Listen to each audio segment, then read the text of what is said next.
বাংলাদেশে কেন এখনো স্টার্টআপ কালচারটা খুবই ইম্যাচিওর? ট্রেন চালাতে হলে প্ল্যাটফর্ম দরকার হবে। We couldn't create the startup ecosystem in Bangladesh. শুধু নামকে বাস্তা সবকিছু। Everything is for the marketing and advertising. Make it look good for some time, create a hype, get the votes, forget about it. And that's what is happening. আপনার কাছে কি মনে হয় যে সিলিকন ভ্যালি তো একটা ম্যাসিভ ইনভেস্টমেন্ট হাব, তো যেখান থেকে প্রচুর বড় বড় স্টার্টআপ স্পিন আউট করছে, বাংলাদেশে কেন এখনো স্টার্টআপ কালচারটা খুবই ইম্যাচিওর? অথবা কেন আমরা সিলিকন ভ্যালি থেকে কি শিখতে পারি যেটা আমাদের অলরেডি শিখে ফেলা উচিত ছিল, বাট আমরা অনেক পিছায়ে আছি? সিলিকন ভ্যালি থেকে শিখার অনেক কিছু ছিল, আগেও এখনো আছে, but we couldn't create the startup ecosystem in Bangladesh, being honest, in the last I would say how many years we have been in IT, last 20-25 years ধরলেও আমাদের ইকোসিস্টেমটা ঠিকভাবে তৈরি হয়নি। ইনফ্রাস্ট্রাকচার যেটাকে আমরা বলি, হ্যাঁ, ট্রেন চালাতে হলে প্ল্যাটফর্ম দরকার হবে, and platform মানে infrastructure, right? So from that perspective, you will not hear big names in Bangladesh. I'm sorry, হ্যাঁ, আপনি শুনবেন না অ্যাপল বাংলাদেশে আছে, গুগল আছে, সেলস অফিস আছে ছোট ছোট, but R&D, research development, global development centers are missing. Samsung is a big name, আমি জানি। I'm in IT for many years. আমি 2000-এর মাঝখানে আমার একটা আইটি কোম্পানি ছিল বাংলাদেশে, প্রভাতী.com। তখন আমরা আমেরিকাতে গেছি, তারপর একটা কোম্পানি ফর্ম করছি, তখন থেকে আমি বেসিসের সাথে involve. What was missing was the right leadership, and a leadership that would have worked for the interests of the industry. It was always for themselves or politically aligned. I'm sorry, that's have to be said. Startup culture ও last 10 years বা 15 years আপনি দেখেন, বিগত কিছু বছরে যেটা digital Bangladesh, ওইটারও আবির্ভাব আমরা দেখতে পাচ্ছি না। শুধু নামকে বাস্তা সবকিছু। Everything is for the marketing and advertising. Make it look good for some time, create a hype, get the votes, forget about it. And that's what is happening. আজকে এই 2025-এ এসে আমাদের চিন্তা করতে আমাদের ওয়াইফাই নেই। দ্যাটস লাইক অনেস্টলি ইউনিভার্সিটিতে, কলেজে ওয়াইফাই নেই। তাহলে আমরা 17 বছর, আমি অনেক সময় বলি যে এই ডিজিটাল বাংলাদেশ কি করলো, কি করা হলো? So same thing with startup. Startup is melting, you can see that. Yeah, you keep up with the noise. You keep up with the news. Startup world যেটা আমাদের এখানে, যে startup BD যেটা, right? Startup BD, কিছু fund এদিক ওদিক হয়েছে, অনেকগুলো মিসঅ্যাপ্রোপ্রিয়েশন হয়েছে, কারাপশন হয়েছে, এবং same thing, how do you believe in them, the good people, right? So same is happening. If we want to create a trust, if we want to create an image, we need to build a strong leadership with an ecosystem, with the government's wholehearted government support. তাছাড়া কোনো দেশে কোনো industry grow করবে না। Think global, act local, and connect with.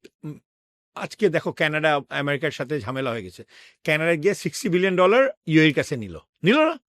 আমাদের লিডারকে বের হতে হবে। আমাদের লিডার সারাদিন বাংলাদেশে যদি বসে থাকে হবে না। He needs to go out, reach out to countries, bring them in, show them the good thing. And at that time, investment will come. We need to make Bangladesh as an American structure, যে investment friendly Bangladesh, যেটা একটা বাইরের, যে যখন America থেকে আসবে, he will see that investment friendly Bangladesh, I can invest, I can get the money. দুবাইতে এত মানুষ কেন ইনভেস্ট করছে বলো তুমি? দুবাইতে মানুষ ইনভেস্ট করছে বিকজ সিকিউর। তো বাংলাদেশেও মনে করো সিকিউর থাকতে হবে, ফাইন্যান্সিয়াল ইনস্টিটিউশনগুলোকে স্ট্রং করতে হবে, governing bodies, compliance, AML policy strong করতে হবে, তাহলে বাংলাদেশের একটা নাম হবে। Then you can play in the global stage. তুমি ওয়াই কম্বিনারের কথা বলছো, প্লাগ অ্যান্ড প্লের কথা বলছো, তুমি স্টার্টআপ মডেলের কথা বলছো, তুমি VC ফান্ডিংয়ের কথা বলছো। We need to create all দোস, তাহলে ইনভেস্টমেন্ট আসবে। এনআরবিদেরকে দিয়ে তুমি শুরু করো, 100 এনআরবিকে তুমি আনো। আমাদের এনআরবি কনফারেন্স হচ্ছে 30 তারিখে। You go and talk to people. আপনারা আসে, আমি যদি বলি NRB economic zone, let 100 people, তারপর 1000 হবে। তুমি একটা সাকসেস দেখাও, 10টা মানুষ আসবে। 10টা সাকসেস দেখাও, 100 মানুষ আসবে। কিন্তু আমাদেরকে তো 1টা থেকে 10টা সাকসেস দেখাইতে হবে, তখন হাত ধরে ধরে করতে হবে। You can not leave me alone. আমি একটা এনআরবি ভাই, আমি একটা নর্মাল মানুষ, আমি তো বাংলাদেশই চিনি না ঠিকভাবে। সবার কথা বলছি, আমি আমার না, সবাই তো আমার মতো না যে 10 বার আসে, জানে, চিনে সব কিছু, রাইট? ওদেরকে ওয়ান স্টপ শপ করতে হবে। এনআরবি সেন্টারের কথা বলতেছি, একটা ভালো জায়গায় এনআরবি সেন্টার, যেখানে এনআরবিদের কোম্পানি, সফটওয়্যার দিয়েই ধরি, টেকনোলজি দিয়েই ধরি, ওয়ান স্টপ শপ। সেখানে বিডা, যারা আছে, ইনভেস্টমেন্ট বোর্ড, বিডা, এক জায়গায় থেকে সব কাজগুলো খালি বলে দেয়, কিন্তু কাজের সময় পাই না ভাইয়া। বলা খুব ভালো, সুন্দর চেহারা নিয়ে শেফ টেফ করে আইসা, স্যুট টুট পরে আইসা কথা বলা খুবই, we done this, we did this, তারপরের দিন গেলে ওয়েবসাইট কাজ করে না। আমি বলছি, আর কতদিন দেখবো এগুলো? এখন we need to be accountable for that. So the country might see a good thing after election, I believe. আমি পজিটিভলি বলছি, I believe that new leadership will be better, and 300 people will be in the parliament, and responsibility will be allocated all across. The country will go through bigger and better changes. হ্যাঁ, আমরা change Bangladesh চাই, আমরা ভালো বাংলাদেশ চাই, আমরা বাংলাদেশকে একটা ভালো জায়গায়, প্রসপার বাংলাদেশে, ডেভেলপ বাংলাদেশে, মিডল ইনকাম কান্ট্রি হিসাবে দেখতে চাই। সুখ সমৃদ্ধি নিয়ে, সম্মান নিয়ে বাংলাদেশে বাস করতে চাই। Winning is one part, keeping is another, right? যুদ্ধ করে আমরা জিতে গেছি, আমরা আমার দেশ পেয়ে গেছি, দেশ রাখাও তো একটা যুদ্ধ। You have to fight, and you have to fight every day for honesty, integrity, not like fight মানে এখনকার ফাইট। আমি আগে বলছি, আমাদের ব্লাড দরকার নাই আপনাদের। বাংলাদেশি ছেলে যদি বলে আমি বাংলাদেশের জন্য রক্ত দিব, আমার রক্ত দরকার নাই ভাই। আমার রক্ত দিয়ে কিচ্ছু হবে না, বন্ধ, রাস্তা নষ্ট হবে। এখন রক্তটা আপনি আপনার কাছে রাখেন, আমাকে আপনার মাথাটা দেন। আমরা কারখানা গড়ি, আমরা ফ্যাক্টরি গড়ি, আমরা ইকোনমির চাকা চালাই, এটা আমাদের দরকার। ঘাম দরকার, আপনার মাথার ঘাম দরকার, পায়ের ঘাম দরকার, রক্তের দরকার নেই। কথাটা বলেন, বাংলাদেশে বাচ্চাদের রক্তের আর দরকার নেই। কত বছর রক্ত দিব, দিতেছে তো। এই যে কথাগুলো এখন স্টপ করতে হবে। দিয়েছি তো রক্ত, আরো দিব রক্ত, no no no no no no no no, দিয়েছেন অনেক রক্ত, এখন তার প্রতিফলন দেখেন, ফলাফলটা দেখেন, ফলাফলটা চান। আপনারা মরতেই থাকবেন, আমার গরিব মানুষ মরতেই থাকবে, আর দেশটা এরকম 1%, 3%-এর মানুষ চালাতে থাকবে। বাংলাদেশে 10% people on the whole country, you know that data, right? বড় বড় কোম্পানিগুলো, রাইট? বড় কোম্পানি বড় হচ্ছে, ছোট কোম্পানি আমাদের মতো মানুষ, এনআরবি ছোট্ট কোম্পানি, আমরা ব্যাংকে কোনো সুবিধা পাই না, কোনো সুবিধা পাই না। না, আপনারা তো এখানে থাকেন না, জানেন না, বুঝেন না, ছোট ছোট কোম্পানি কি করবেন? আমরা নিজের টাকায় কোম্পানি চালাই, আর এখানে চোররা সব ব্যাংকের টাকা সবকিছু চালায়। How does it matter? আপনি ছোট কোম্পানি হোক, আপনি হেল্প করেন। যদি ওই ছেলেটা ভুল করে, তাহলে আপনি বন্ধ করেন, আপনি আইনগত ব্যবস্থা নেন। You can not just make up mind like that. So এইগুলো অনেক কিছু আছে যে মানে কেন উদ্যোক্তা হচ্ছে না। উদ্যোক্তার কোনো সাপোর্ট সিস্টেমই নাই বাংলাদেশে। People are not supporting the young entrepreneurs. ছোট ক্ষুদ্র ব্যবসা, তুমি 1 লাখ টাকা চেতে যাও, দেখো তুমি কত পারে, কত তুমি 1 কোটি টাকা পেয়ে যাবা, 10 কোটি টাকা পেয়ে যাবা, কিন্তু 1 লাখ টাকা পাবা না যে ছেলেরা ছোটভাবে কিছু শুরু করতে, কেউ বিশ্বাসই করে না। So entrepreneurship has to also start.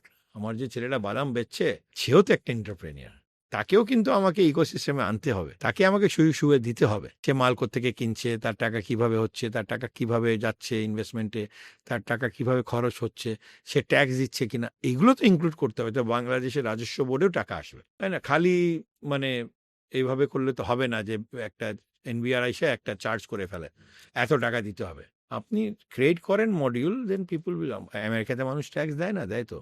দুবাইতেও নতুন শুরু করছে, অন্য দেশেও শুরু করছে। তুমি সিস্টেম বানাও, মানুষ will follow the system. Payroll সিস্টেমই এখনো বাংলাদেশে ঠিকমতো হয়নি। Payroll system, I am just telling you, কে কাকে পেরোল দেয়, কিভাবে দেয়, কোথায় দেয়, কোনো কিছু নাই।